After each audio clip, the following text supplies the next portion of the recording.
세계에서 가장 똑똑한 컴퓨터가 10개국 문자를 분석했습니다. 구글 본사는 걱정하지 않았습니다. 당연히 영어 알파벳이 1등일 거라 믿었으니까요. 하지만 결과는 충격이었습니다.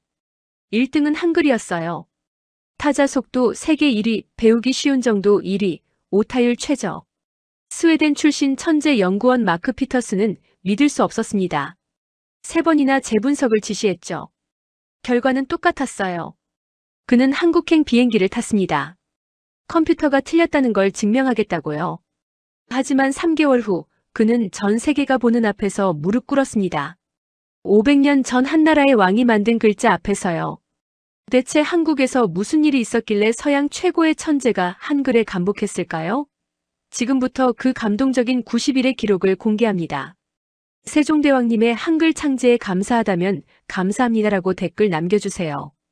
구독과 좋아요도 1초만 시간 내서 꾹 눌러주세요. 안녕하세요. 저는 마크 피터슨입니다. 올해 32살이고 스웨덴 스톡홀름에서 태어났어요. 지금은 미국 캘리포니아 구글 본사에서 인공지능 언어 연구원으로 일하고 있습니다. 박사학위는 MIT에서 받았고요. 사람들은 저를 천재라고 부르더군요. 저도 그렇게 믿었습니다. 적어도 2025년 1월까지는요. 그해 1월 어느 월요일 아침이었습니다. 상사인 데이비드 첸 박사가 저를 불렀어요. 그는 대만 출신으로 구글에서 20년간 일한 베테랑이었죠. 회의실에 들어가니 화면에 프로젝트 제목이 떠 있었습니다.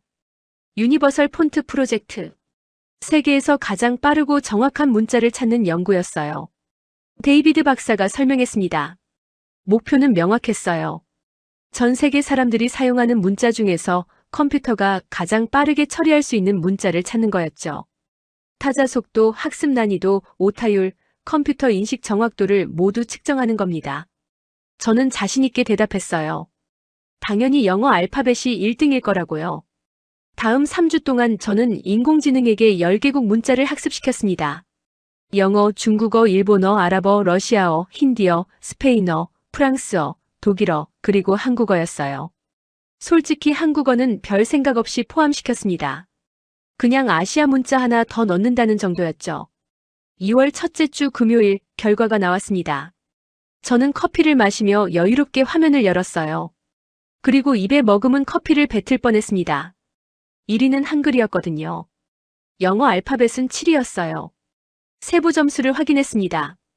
타자 속도 측정에서 한글은 1분에 평균 200타였어요. 영어는 150타, 중국어는 80타였죠. 학습 난이도에서 한글은 외국인이 3일이면 기본 읽기를 시작했습니다. 영어는 6개월이 걸렸어요. 오타율은 한글 2%, 영어 15%였고요. 저는 믿을 수 없었습니다. 뭔가 오류가 있을 거라고 생각했어요.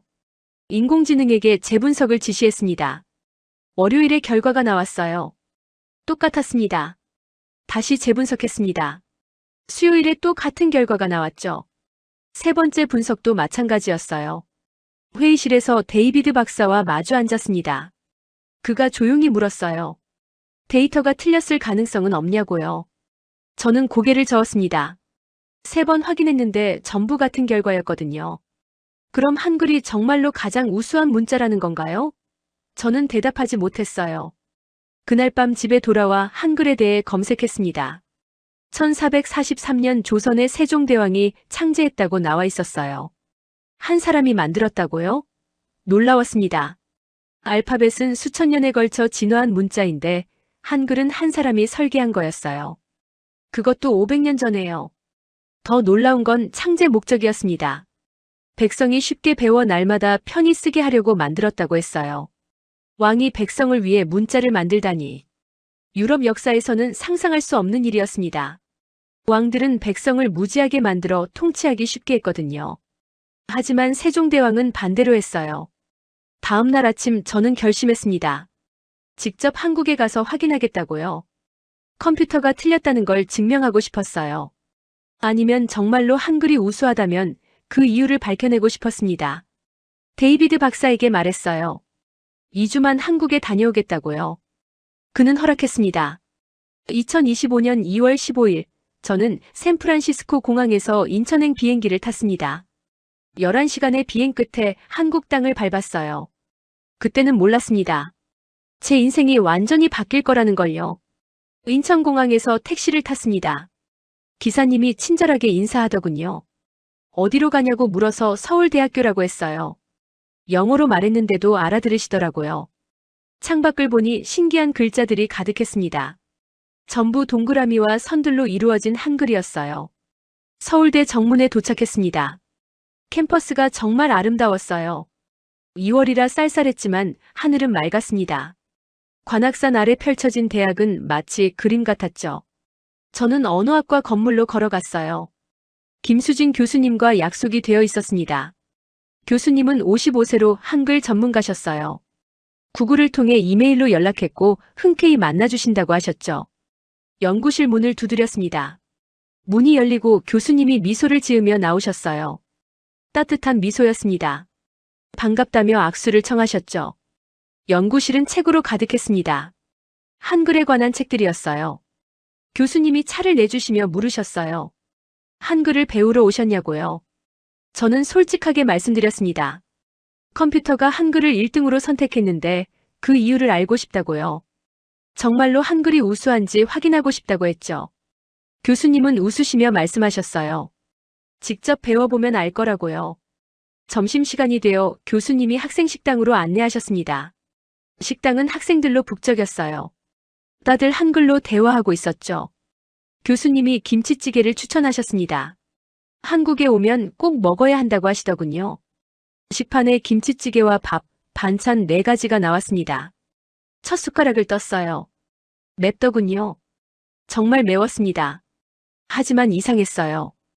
그냥 매운 게 아니었거든요. 뭔가 속이 뻥 뚫리는 느낌이었습니다. 교수님이 물으셨어요. 어떠냐고요? 저는 영어로 대답했습니다. 매우 맵다고요. 교수님이 고개를 저으셨어요. 매운 게 아니라 칼칼하고 얼큰하다고 하셨죠. 뭐가 다르냐고 물었더니 교수님이 설명해 주셨습니다. 매운 것은 그냥 혀가 아픈 거예요.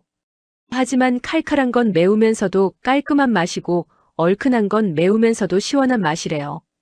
저는 놀랐습니다. 영어에는 그런 구분이 없거든요. 그냥 전부 스파이시 하나였어요. 교수님이 말씀하셨습니다. 우리는 맛을 세세하게 표현한다고요. 한글도 마찬가지래요. 세세하게 표현할 수 있는 문자라고 하셨죠. 저는 그게 무슨 뜻인지 이해하지 못했습니다. 하지만 뭔가 실마리를 찾은 것 같았어요. 식사 후 교수님이 캠퍼스를 안내해 주셨습니다. 중앙도서관을 지나고 광장을 가로질렀어요. 학생들이 삼삼오오 모여 이야기하고 있었습니다. 전부 한글로 대화하는 모습이 신기했어요. 교수님이 내일부터 한글을 가르쳐 주신다고 하셨습니다. 기초부터 시작할 거래요. 저는 감사하다고 인사했죠. 호텔로 돌아오는 길에 생각했습니다. 정말 한글이 우수할까? 아니면 컴퓨터가 실수한 걸까? 내일부터 알게 되겠죠. 호텔방에서 창밖을 바라봤습니다. 서울의 밤은 불빛으로 가득했어요. 수많은 간판들이 반짝이고 있었죠. 전부 한글이었습니다. 이 나라 사람들은 이 신기한 글자로 생각하고 말하고 살아가는 거예요. 궁금했습니다. 도대체 한글이 뭐길래 컴퓨터가 1등으로 선택한 걸까요? 다음 날 아침 서울대 연구실로 갔습니다. 김수진 교수님이 화이트보드 앞에 서 계셨어요. 첫 한글 수업이 시작되는 거였죠. 교수님이 첫 글자를 쓰셨습니다. 기억이었어요. 이게 무슨 모양인지 아냐고 물으셨죠. 저는 모르겠다고 했습니다. 교수님이 작은 거울을 주시며 말씀하셨어요. 거울 보고 기억 소리를 내보라고요. 저는 거울을 들고 기억 소리를 냈습니다. 입을 벌리고 혓바닥 뒷부분이 목구멍 쪽으로 올라가는 게 보였어요. 교수님이 말씀하셨습니다. 기억은 바로 그 혀뿌리 모양이라고요. 놀라웠습니다. 정말 비슷했거든요. 다음은 니은이었어요. 이번엔 혀끝이 윗잇몸에 닿는 모양이래요. 거울로 확인했습니다. 정말 그랬어요. 미음은 입모양, 시옷은 이 모양이었죠. 저는 충격받았습니다. 이건 그냥 글자가 아니었어요. 과학이었습니다. 교수님이 설명해 주셨어요. 세종대왕은 사람이 소리낼 때 발음기관이 어떻게 움직이는지 연구했대요. 그리고 그 모양을 본떠 글자를 만든 거래요. 세계 어떤 문자도 이런 방식으로 만들어지지 않았다고 하셨죠. 영어 알파벳은 어떻게 만들어졌냐고 물으셨어요. 저는 대답하지 못했습니다. 사실 몰랐거든요. 그냥 수천 년 동안 진화한 거라고만 알고 있었어요. 하지만 한글은 달랐습니다. 명확한 원리가 있었어요. 이어서 모음을 배웠습니다. 기본 모음은 3개래요. 점 하나, 가로선 하나, 세로선 하나였죠. 교수님이 말씀하셨습니다. 점은 하늘, 가로선은 땅, 세로선은 사람이래요. 천지인 사상이라고 하셨어요. 그리고 이 3개를 조합하면 모든 모음이 만들어진대요. 세로선에 점을 왼쪽에 붙이면 오른쪽에 붙이면 아였어요. 가로선에 점을 위에 붙이면 오, 아래 붙이면 우였죠. 완벽한 규칙이었습니다. 제가 물었습니다. 예외는 없냐고요. 교수님이 웃으시며 대답하셨어요. 거의 없다고요. 한글은 거의 100% 규칙적이래요. 영어는 예외가 너무 많아서 외워야 하잖아요. 하지만 한글은 규칙만 알면 모든 글자를 만들 수 있대요. 점심시간에 교수님과 학생 식당에 또 갔습니다.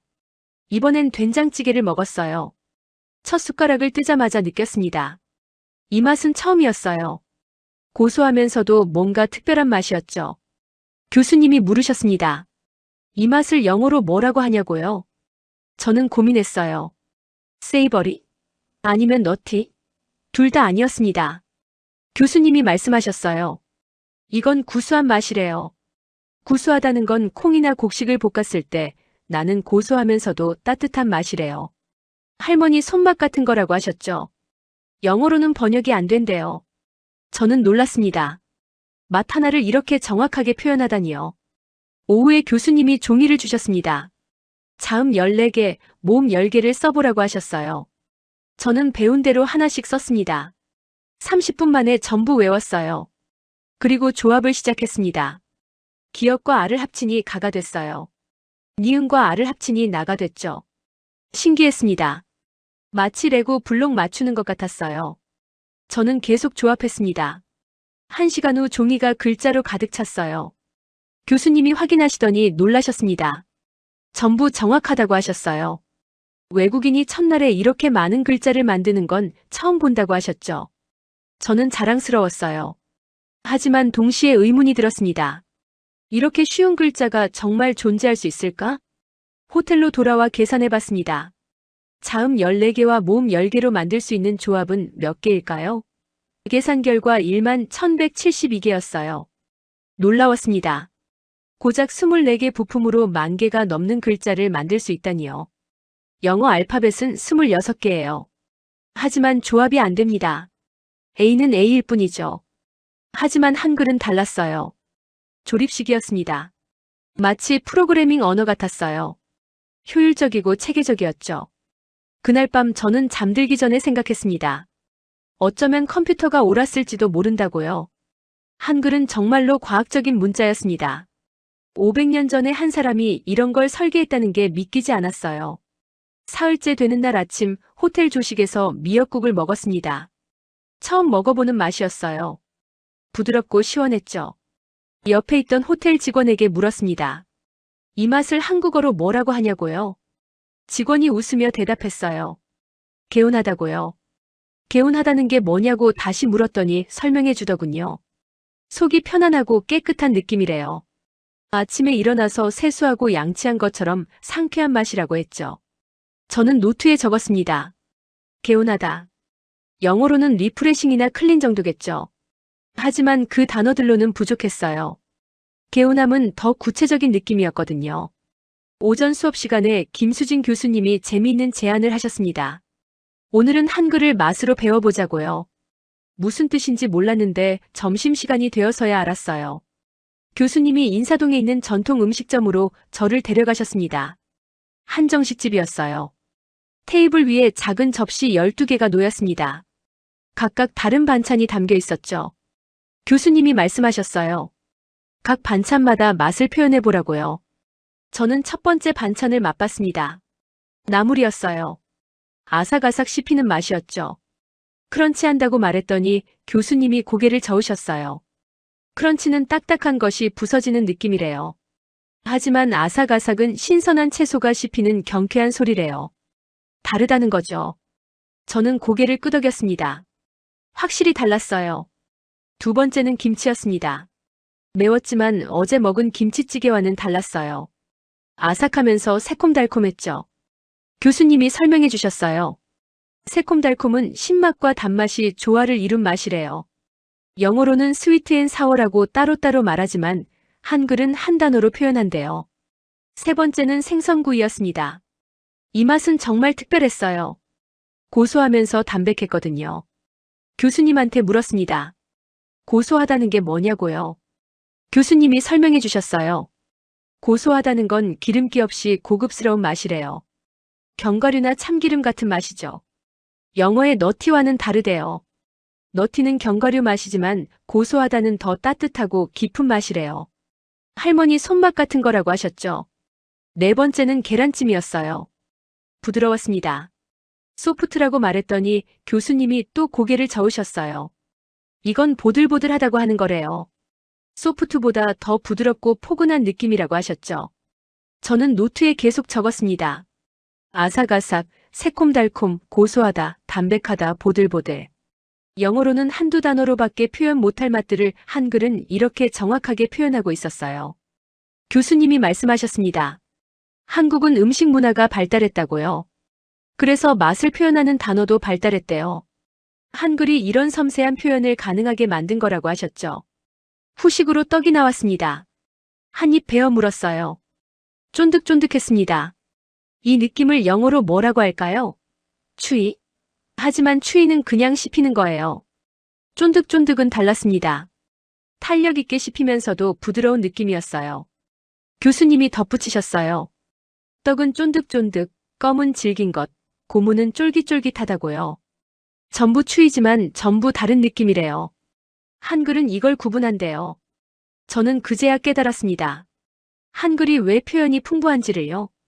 글자 자체가 소리를 정확하게 담아내니까 맛도 소리도 느낌도 정확하게 표현할 수 있는 거였어요. 식사를 마치고 나오며 교수님이 물으셨습니다. 한글이 어떻게 느껴지냐고요? 저는 솔직하게 대답했어요. 놀랍다고요. 이렇게 과학적이면서도 섬세한 문자는 처음이라고 했죠. 그날 저녁 호텔방에서 구글 동료들에게 이메일을 보냈습니다. 한글이 정말 대단하다고 썼어요. 단순히 타자가 빠른 게 아니라 표현력이 뛰어나다고 했죠. 하지만 아직 확신은 없었습니다. 더 확인해 봐야 했어요. 나흘째 되는 날 김수진 교수님이 저를 국립한글박물관으로 데려가셨습니다. 서울 용산에 있는 박물관이었어요. 건물부터 인상적이었습니다. 한글 자음과 모음 모양을 본떠 만든 현대식 건물이었죠. 1층 전시실에 들어가자 큰 유리 케이스가 보였습니다. 그 안에 오래된 책이 있었어요. 교수님이 말씀하셨습니다. 훈민정음 해례본이라고요. 세종대왕이 한글을 만들고 직접 쓴 설명서래요. 저는 유리 케이스에 바짝 다가갔습니다. 500년도 더 된 책이었어요. 놀라웠습니다. 왕이 직접 문자를 만들고 설명서까지 썼다니요. 유럽에서는 상상할 수 없는 일이었어요. 교수님이 해례본에 적힌 문장을 읽어주셨습니다. 나라 말이 중국과 달라 서로 통하지 않으니 백성이 말하고자 하는 바가 있어도 제 뜻을 펼치지 못하는 사람이 많다. 내가 이를 가엾게 여겨 새로 28글자를 만드니 사람들로 하여금 쉽게 배워 날마다 편히 쓰게 하고자 할 따름이다. 가슴이 뭉클했습니다. 왕이 백성을 가엾게 여겨 글자를 만들었다고요. 유럽의 왕들은 백성이 글을 읽지 못하게 했어요. 무지해야 통치하기 쉬우니까요. 하지만 세종대왕은 반대였습니다. 백성이 글을 쉽게 배우기를 원했어요. 다음 전시실로 이동했습니다. 1950년대부터 1970년대 사진들이 벽에 걸려 있었어요. 촛불 켜고 한글을 배우는 할머니들, 밤마다 야학에 다니는 할아버지들, 처음으로 자기 이름을 쓰는 노인들의 모습이었죠. 교수님이 설명해 주셨습니다. 한국 전쟁 후 문맹률이 77%였대요. 100명 중 77명이 글을 못 읽었다는 거죠. 하지만 정부가 전국에 야학을 만들고 한글을 가르쳤대요. 20년 만에 문맹률이 2%로 떨어졌다고 했어요. 저는 놀라서 물었습니다. 20년 만에요? 중국은 문맹 퇴치에 100년 걸렸는데요. 교수님이 고개를 끄덕이셨어요. 한글이 쉬워서 가능했대요. 할머니들이 한 달이면 기본을 배웠다고 하셨죠. 한 사진이 유독 눈에 들어왔습니다. 70대로 보이는 할머니가 연필을 쥐고 무언가 쓰고 있었어요. 옆에 젊은 선생님이 미소 짓고 있었죠. 사진 아래 설명을 읽었습니다. 최옥녀 할머니, 75세. 약 3개월 만에 손주에게 첫 편지를 쓰다. 가슴이 뜨거워졌습니다. 75세에 처음으로 글을 배워 손주에게 편지를 쓰다니요. 그게 가능했던 건 한글이 쉬워서였어요. 세종대왕이 500년 전에 이걸 예상했던 걸까요? 교수님이 저를 다른 전시실로 안내하셨습니다. 거기에는 특별한 이야기가 있었어요. 2009년 인도네시아 찌아찌아족 이야기였습니다. 찌아찌아족은 인도네시아 소수민족이래요. 자기들 언어는 있는데 문자가 없었대요. 그래서 95%가 문맹이었다고 했죠. 인도네시아 공용어를 배우려면 최소 5년이 걸렸대요. 그런데 한국 학자들이 찾아가서 한글로 찌아찌아어를 표기하는 방법을 가르쳤대요. 놀라운 일이 벌어졌습니다.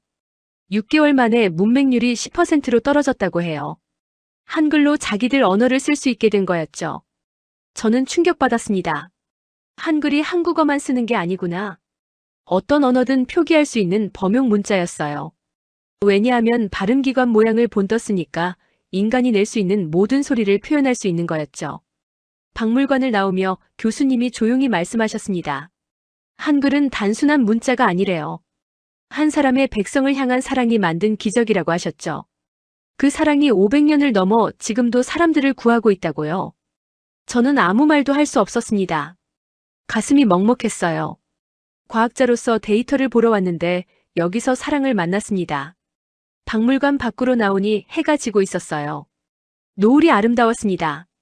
교수님이 물으셨어요. 하늘이 어떠냐고요? 저는 대답했습니다. 뷰티풀이라고요. 교수님이 웃으시며 말씀하셨어요. 우리는 저 하늘을 보며 노을이 붉다, 하늘이 물들었다, 저녁이 곱다고 표현한다고요. 전부 다른 아름다움이래요. 그날 밤 저는 잠들지 못했습니다. 계속 생각했어요. 한글이 정말 대단하구나. 컴퓨터가 맞았어. 이건 단순히 빠르고 정확한 문자가 아니야. 인간의 모든 감정과 생각을 담을 수 있는 완벽한 도구야. 일주일이 지났습니다. 저는 기본적인 한글을 읽고 쓸 수 있게 됐어요. 간단한 문장도 이해했죠. 놀라운 속도였습니다. 영어는 6개월 걸린다는 걸 생각하면요. 김수진 교수님이 서울대 컴퓨터공학과로 저를 데려가셨습니다. 언어처리 연구실이었어요. 거기서 실제 실험을 해보기로 했습니다. 한글이 정말로 빠르고 정확한지 확인하는 거였죠. 연구실에는 대학생 30명이 모여 있었습니다. 한국 학생 10명, 중국 학생 10명, 일본 학생 10명이었어요. 실험은 간단했습니다. 같은 내용을 각자 언어로 타자하는 거였죠. 컴퓨터 화면에 문장이 나타났습니다. 오늘 날씨가 정말 좋습니다. 공원에서 친구들과 즐거운 시간을 보냈어요. 학생들은 이걸 자기 언어로 타자했습니다. 시간을 재고 오타 개수를 확인했어요. 결과는 놀라웠습니다. 한국 학생들은 평균 15초 걸렸어요. 오타는 평균 0.3개였죠. 중국 학생들은 평균 45초 걸렸습니다. 한자를 찾느라 시간이 오래 걸렸어요. 오타는 평균 2개였죠. 일본 학생들은 평균 28초 걸렸습니다. 히라가나를 한자로 변환하는 시간이 필요했어요. 오타는 평균 1.2개였고요. 한글이 압도적으로 빠르고 정확했습니다. 저도 직접 해봤습니다. 영어로 Today the weather is really nice. I had a great time with friends at the park. 타자했어요. 18초 걸렸습니다. 한글보다 느렸죠. 다음 실험은 더 흥미로웠습니다. 감정 표현 비교였어요. 슬픔을 표현하는 단어가 각 언어에 몇 개나 있는지 확인하는 거였죠. 영어는 간단했습니다. 새드, 언해피, 미저러블. 3개 정도였어요. 중국어는 좀 더 많았습니다. 베이아인 난거. 5개 정도였죠. 한국어는 달랐습니다. 슬프다, 섭섭하다, 서운하다, 아쉽다, 안타깝다, 애달프다, 속상하다. 7개가 넘었어요. 그것도 전부 다른 종류의 슬픔이었습니다. 교수님이 하나씩 설명해 주셨어요. 슬프다는 일반적인 슬픔, 섭섭하다는 기대가 어긋난 서운함, 서운하다는 관계에서 오는 서글픔, 아쉽다는 아쉬운 마음, 안타깝다는 안타까운 마음, 애달프다는 마음이 아픈 슬픔, 속상하다는 답답한 슬픔이래요. 저는 노트에 열심히 적었습니다. 이건 단순한 언어 차이가 아니었어요. 감정을 얼마나 세밀하게 구분하는가의 문제였죠. 한글이 이런 섬세한 표현을 가능하게 만든 겁니다. 실험 후 학생들과 치킨을 먹으러 갔습니다. 한국 대학생 문화래요. 치킨과 맥주를 함께 먹는다고 했죠. 치맥이라고 부른대요. 치킨 한 조각을 베어 물었습니다. 겉은 바삭했고 속은 부드러웠어요. 저는 영어로 말했습니다. 크리스피 앤 모이스트라고요. 학생들이 웃었습니다. 한 학생이 말했어요. 그게 아니라 겉바속촉이라고요. 겉은 바삭, 속은 촉촉하다는 뜻이래요. 한 단어로 두 가지 식감을 표현하는 거였죠. 영어로는 두 단어가 필요한데요. 다른 학생이 덧붙였습니다. 껍질 식감도 다양하대요. 바삭바삭, 아삭아삭, 사각사각 전부 다른 소리래요. 영어는 크런치나 크리스피 하나인데 한글은 소리 자체를 글자로 표현한대요. 저는 감탄했습니다. 한글의 의성어와 의태어가 이렇게 발달한 이유를 알 것 같았어요. 글자가 소리를 정확하게 담아내니까 소리 표현이 풍부한 거였죠. 중국 학생이 말했습니다. 중국어는 취 하나래요. 일본 학생은 사쿠사쿠라고 했죠. 한국 학생은 바삭바삭, 아삭아삭, 사각사각이 전부 다르다고 설명했어요. 그날 밤 호텔로 돌아와 구글 본사에 중간 보고서를 보냈습니다. 한글이 정말로 우수하다고 썼어요. 타자 속도, 표현력, 학습 난이도 모든 면에서 탁월하다고 보고했죠. 다음 날 아침 데이비드 첸 박사한테서 이메일이 왔습니다. 정말 확실하냐고 물었어요. 동료들이 의심한대요. 한글이 영어보다 우수하다는 게 믿기지 않는다고 했죠. 저는 답장을 보냈습니다. 제가 직접 실험했다고요. 데이터가 거짓말하지 않는다고 했죠. 그리고 덧붙였습니다. 2주가 아니라 한 달 더 한국에 있겠다고요. 더 확실한 증거를 모으고 싶다고 했습니다. 2주가 더 지났습니다. 저는 이제 간단한 한국어로 대화할 수 있게 됐어요. 김수진 교수님과도 한국어로 이야기했죠.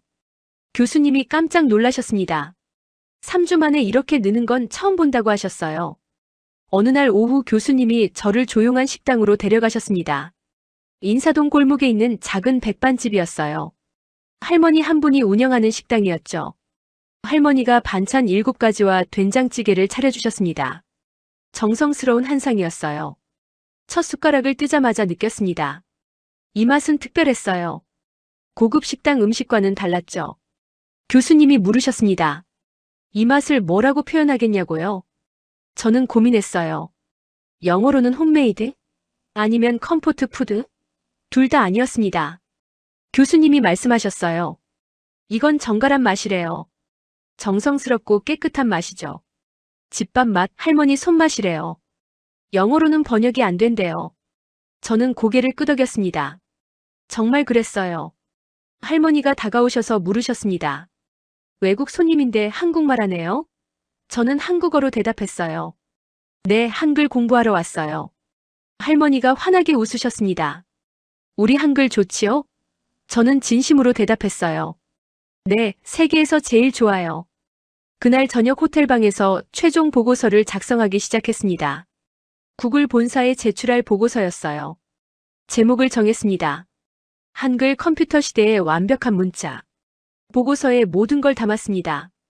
발음기관 모양을 본뜬 과학적 설계, 3일이면 기본을 배우는 학습 용이성, 1분에 200타를 치는 타자 속도, 2%의 낮은 오타율, 풍부한 맛, 표현과 감정 표현, 어떤 언어도 표기 가능한 범용성까지요. 하지만 고민이 됐습니다. 동료들이 믿어줄까? 서양 사람들은 자기들 문자가 최고라고 믿잖아요. 한글이 영어보다 우수하다는 걸 받아들일까? 다음 날 아침 김수진 교수님과 마지막 만남을 가졌습니다. 교수님이 조용히 물으셨어요. 돌아가서 뭐라고 보고할 거냐고요? 저는 솔직하게 말씀드렸습니다. 한글이 세계 최고라고 보고하겠다고요. 교수님이 걱정하셨습니다. 동료들이 반발하지 않겠냐고요. 저는 미소 지었습니다. 반발해도 상관없다고요. 진실을 말하는 게 과학자의 의무니까요. 교수님이 제 손을 잡으셨어요. 고맙다고 하셨습니다.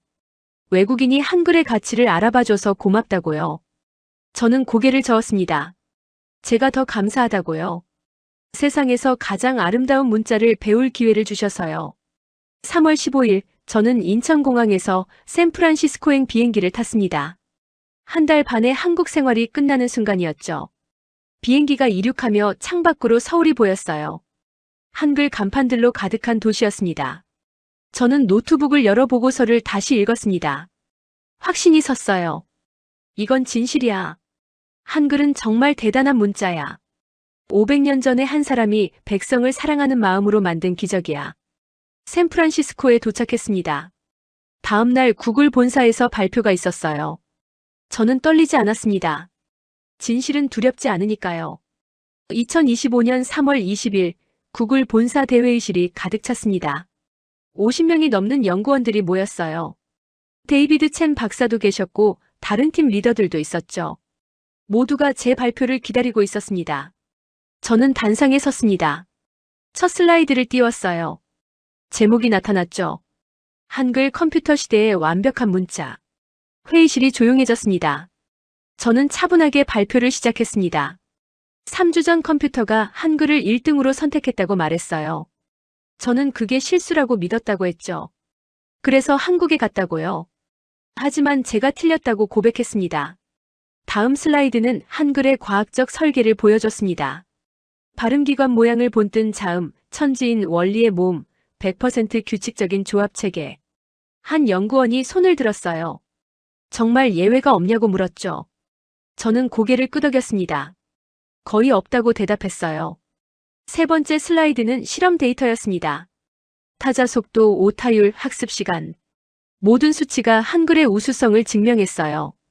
중국계 연구원이 손을 들었습니다. 중국어와 비교하면 어떠냐고 물었죠. 저는 정직하게 답했습니다. 한글이 3배 빠르다고요. 중국어는 한자를 찾는 시간이 필요하지만 한글은 바로 조합이 된다고 설명했어요. 회의실이 웅성거렸습니다. 네 번째 슬라이드는 표현력이었습니다. 맛 표현, 감정 표현, 소리 표현. 저는 실제로 먹었던 음식 이야기를 했어요. 구수한 된장찌개, 쫀득한 떡, 바삭한 치킨. 영어로는 표현 못하는 맛들이었죠. 프랑스계 연구원이 손을 들었습니다. 프랑스어도 미식 표현이 풍부하다고 항변했어요. 저는 인정했습니다. 하지만 한글은 더 체계적이라고 말했죠. 글자 자체가 소리를 담아내니까 의성어와 의태어가 자연스럽게 발달했다고 설명했어요. 마지막 슬라이드는 찌아찌아족 이야기였습니다. 한글이 한국어만 쓰는 게 아니라 어떤 언어든 표기할 수 있다는 증거였어요. 범용 문자로서의 가능성이죠. 발표가 끝났습니다. 잠시 침묵이 흘렀어요. 그러다 데이비드 첸 박사가 일어섰습니다. 박수를 치기 시작했죠. 한 명, 2명 따라서 일어났습니다. 회의실 전체가 박수로 가득 찼어요. 회의 후 몇몇 동료들이 다가왔습니다. 정말 확실하냐고 물었어요. 저는 확신에 차서 대답했습니다. 네, 저는 직접 배웠고 실험했다고요. 한글은 진짜라고 했죠. 한 동료가 말했습니다. 그래도 영어가 국제어인데 한글로 바꿀 순 없지 않냐고요. 저는 고개를 저었습니다. 바꾸자는 게 아니라고요. 인정하자는 거라고 했죠. 한글이 과학적으로 우수하다는 걸요. 다음 2개월 동안 저는 논문을 썼습니다. 제목은 한글, 인공지능 시대의 최적 문자 체계였어요. 모든 데이터와 실험 결과를 담았죠. 5월에 컴퓨터 언어학 저널에 제출했습니다. 6월에 놀라운 일이 벌어졌습니다. 논문이 표지 논문으로 선정된 거예요. 학계가 주목하기 시작했습니다. MIT 교수 몇 분이 처음엔 의심했어요. 하지만 데이터를 확인하고는 인정했죠. 7월에는 하버드에서 강연 요청이 왔습니다. 언어학과 세미나였어요. 저는 한국에서의 경험을 나눴습니다. 세종대왕의 이야기, 야학 할머니들의 이야기, 찌아찌아족 이야기까지요. 학생들이 감동했습니다.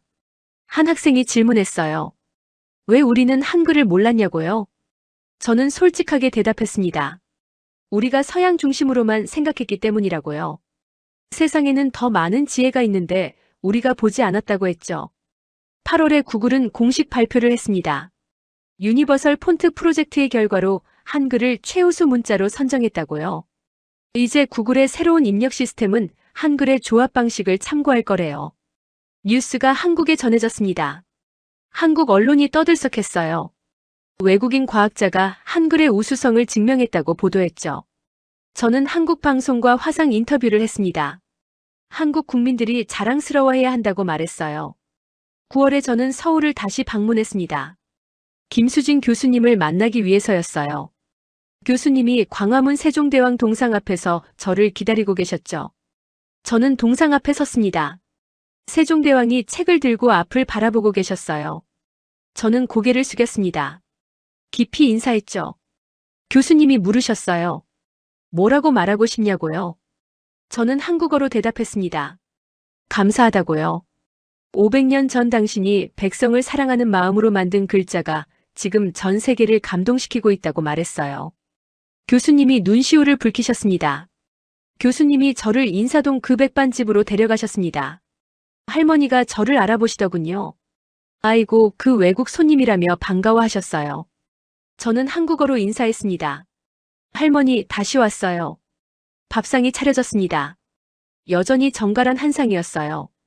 저는 숟가락을 들고 된장찌개를 떴습니다. 여전히 구수하고 따뜻한 맛이었죠. 할머니가 물으셨어요. 우리 음식 맛있지요? 저는 웃으며 대답했습니다. 네, 세계에서 제일 맛있어요. 할머니가 물으셨어요. 한글은요? 저도 세계에서 제일 좋냐고요.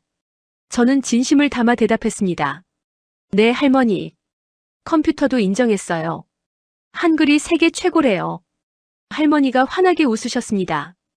뿌듯해하는 표정이었어요. 식사를 마치고 나오며 교수님이 말씀하셨습니다. 이제 세계가 한글을 배우기 시작할 거래요. 하버드와 MIT가 한글 강좌를 개설한대요. 유럽 대학들도 관심을 보인다고 하셨죠. 저는 고개를 끄덕였습니다. 당연하다고요. 한글은 인류의 보물이니까요. 한국만의 것이 아니라 세계의 자산이라고 말했어요. 공항으로 가는 택시 안에서 서울을 바라봤습니다.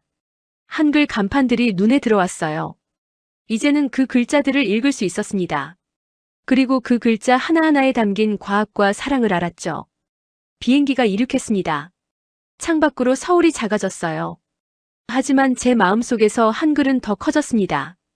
저는 노트북을 열어 새로운 프로젝트 제안서를 쓰기 시작했어요. 제목은 한글 기반 범용 입력 시스템이었습니다. 2025년 12월 현재 27개국이 한글 교육 도입을 검토하고 있습니다. 하버드, MIT, 스탠퍼드, 옥스포드가 한글을 정규 과목으로 개설했어요. 유네스코는 세종대왕 언어상을 신설했죠. 저는 지금도 한국어를 공부하고 있습니다. 매주 한국 드라마를 보고 한국 음식을 먹으며 한글로 일기를 쓰죠. 제 조카에게도 한글을 가르치고 있습니다. 7살 조카가 3일 만에 한글을 읽기 시작했어요. 세상은 천천히 변하고 있습니다.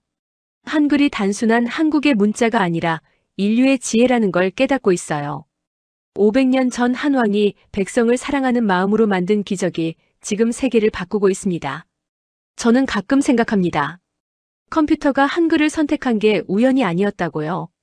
가장 과학적이고 효율적인 시스템을 찾다 보니 자연스럽게 한글에 도달한 거죠. 마치 세종대왕이 500년 후를 내다보고 설계한 것처럼요. 한글은 과학입니다. 하지만 동시에 사랑입니다. 백성이 쉽게 배워 편히 쓰게 하려던 한 사람의 마음이 만든 기적이죠. 그 사랑이 500년을 넘어 지금도 사람들을 구하고 있습니다. 세계에서 가장 똑똑한 컴퓨터가 한글을 선택했습니다. 하지만 진짜 이유는 숫자가 아니었어요. 한글 속에 담긴 인간을 향한 사랑이었습니다.